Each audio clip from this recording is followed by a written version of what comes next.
তো আমার হদর সাজানো রেডি। আর নতুন জামাইকে তো এইভাবে দিলে আর অনেক খুশি হবে। আমি অনেক খুশি হয়েছি। জানবি না আবার রোজা ওরাও খাইতে। আসসালামু আলাইকুম, সবাই কেমন আছেন? আশা করি সবাই ভালো আছেন। আর আজকে এত কুয়াশা, কোনো কিছুই দেখা যেতেছে না। আজকে অনেক কুয়াশা।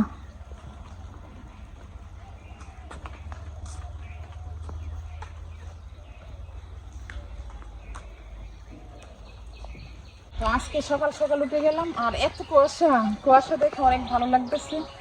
আসলে কি আমাদের বাংলাদেশ এখন বিদেশের মতো হয়ে গেছে। হ্যাঁ, বৃষ্টির মতো পড়তেছে আর কুয়াশা অনেক। তো আমি চলে আসলাম আমাদের জাম গাছের বাগানে। তো হাঁটতে চলে আসলাম, তো অনেক ভালো লাগতেছে।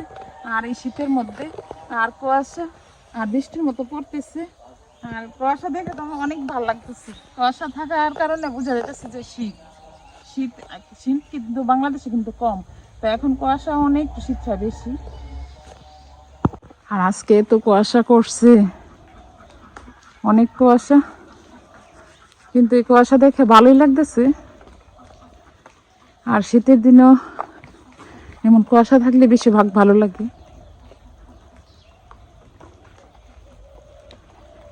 আবার আমরা চলে যাব। তো আম্মা বলতেছে কিছু বাজার করার জন্য, তো যাইতেছি বাজারে। আম্মা যাই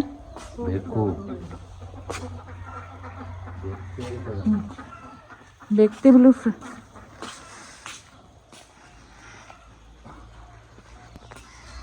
তো অন্তরা বুকে নিয়ে তো আমি যাইতেছি বাজারে। আর গাড়ি পেয়েছি না, তো হাইটেই যাওয়া লাগতেছে।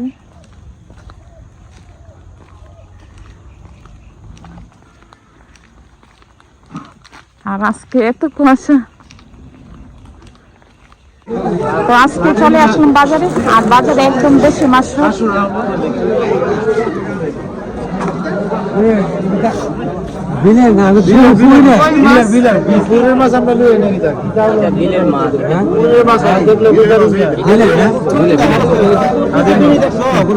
কই মাছ নিতেছি, দেশি মাছ। কেজি মাছ গাড়িটা করো সবসময় আনলে তো দেখবো। তো এখানে বিলের তরতাজা মাছ,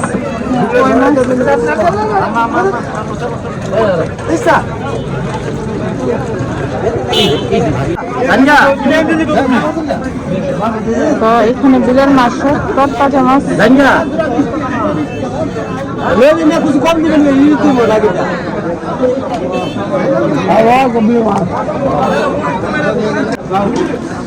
তো এখানে বিলের দেশি শিং মাছ।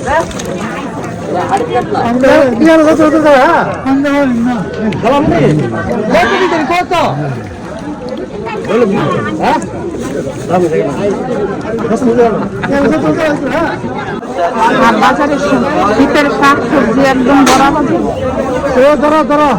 বাজার।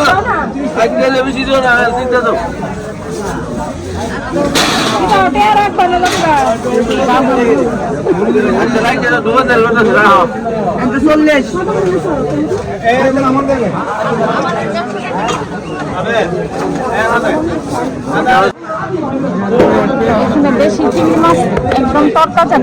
বলেন দেশি চিংড়ি। তো আজকে বাজারে গেছিলাম, তো বাজার থেকে এখানে তেলাপিয়া মাছ নিয়ে আসলাম। আর এখানে চিংড়ি মাছ, আর এই দেশি চিংড়ি একদম তরতাজা বিলের চিংড়ি মাছ। আর এখানে শীতের শাক সবজি তো বাজার ভরা। এখানে ফুলকপি নিয়ে আসলাম, পেঁয়াজ, আলু, বেগুন, গাজর। আর এই শাকটা বেশি। তো আগে আমরা শসা হেতের থেকে, আলু হেতের থেকে এই বত্তা সাথে বত্তা শাক, হুদিরের শাক নিয়ে আসলাম। আর এখানে সিম, আর এখানে ডাঁটা, জিরা। তো এখানে পেয়ারার ভর্তা। তো আজকে নাবা পেয়ারার ভর্তা করছে তেঁতুল দিয়ে, কাসুন্দি দিয়ে। আর অনেক সুন্দর হয়েছে, একটু জাল জাল করে করছে। আর বাইরে কিন্তু অনেক রৌদ্র।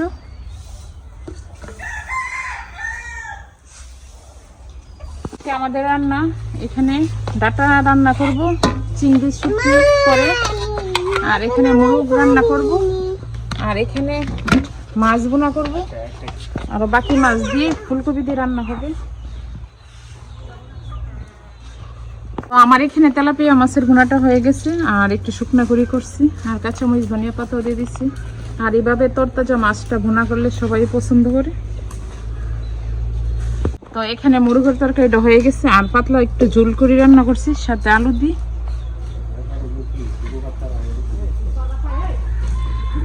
তো আমি এখানে শুটকির তরকারিটা বসাই দিচ্ছি, আর এখন চিংড়ি দিয়ে দেব।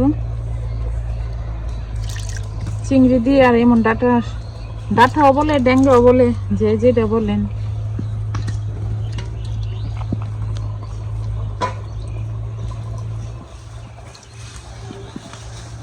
আজকে আম্মা ফুলকপি দিয়ে আর টমেটো দিয়ে আর তেলাপিয়া মাছ দিয়ে রান্না করছে। তো ওই দিন আইসা খাইছিলাম, আর এত ভালো লাগছে, তো আজকে ভাবলাম যে আম্মা রান্না করো, তো আম্মাই করছে। চিংড়ি দিয়ে ডাঁটা দিয়ে রান্না করছি, আর সাথে শুটকিও দিয়ে দিচ্ছি। আর এই তরকারিটা তো অনেক পছন্দ, তো এখানেও ঢাকা থেকে চলে আসতেছে। তো আমি আজকে যাইনি বাসায়, তো বাসায় চলে যেতাম, তো এখানেও ঢাকাতে চলে আসতেছে, আমি যাইতে পারছি না। আর আমি থাকার উদ্দেশ্য আজকে যে জানবিনাবা আছে, তো জানবিনাবার জন্য আমি হদর করছি, এখানে পোলাও করে নিছি। আর পোলাওটা দেখুন অনেক ঝরঝরা ভাবে হয়েছে। আর আমি চলে গেলে আবার কখন যে আসি, এই জন্য ভাবলাম যে ওদের জন্য একটা খদর করি। আর খদর তো অনেকদিন ধরে খাওয়া হয়নি, তো জানবিন নেওয়ার জন্য আমি আবার আজকে একটা খদর করে নিচ্ছি। তো আমি আজকে খদর রেডি করলাম। তো এখানে গাজর কেটে নিচ্ছি, লেবু, শসা, এখানে ডিম আছে, এখানে আলু ভাজা আছে, বেগুন ভাজা আছে, আর ডালের বড় আছে, আর এখানে মুরগ, আস্তা মুরগ, আর ডিম, আর এখানে পোলাও। আর আমার মেন উদ্দেশ্য করা জানবি নেওয়ার জন্য। আমি আজকে চলে যেতাম, জানবি নেওয়ার জন্য আমি যাইনি, তো কালকে চলে যাব। তো ভাবলাম যে ওদেরকে আজকে হদরটা করে দিই, ওরা অনেক খুশি হবে, এই জন্য ওদের জন্য করাইছি। তো আমি প্রথমে আগে পোলাও নিয়ে নিছি, আর এখন উপর দিয়ে একটু বেরেস্তাও দিয়ে দিতেছি। আর পোলাওর মধ্যে কিন্তু বেরেস্তাটা না দিলে একটু ভালো লাগে না, দেখতেও সুন্দর লাগে না। আর এই যে আমি আস্ত মুরগটা দিতেছি।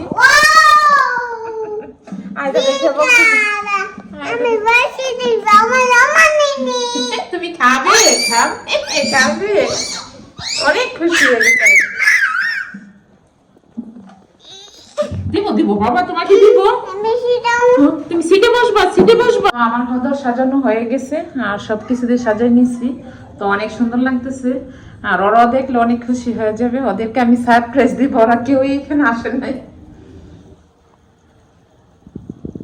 তো আমার হদর সাজানো রেডি।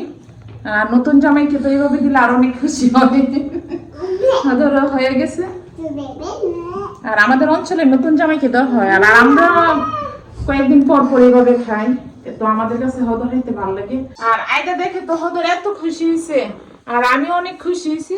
জানবি না বা রোজা ওরাও খাইতে পারবে, কারণ একটা জিনিস করতে গেলে অনেকক্ষণ সময় লাগে, আর আমার মা তো এতক্ষণ সময় নিয়ে কোনো কিছু করতে পারবে না।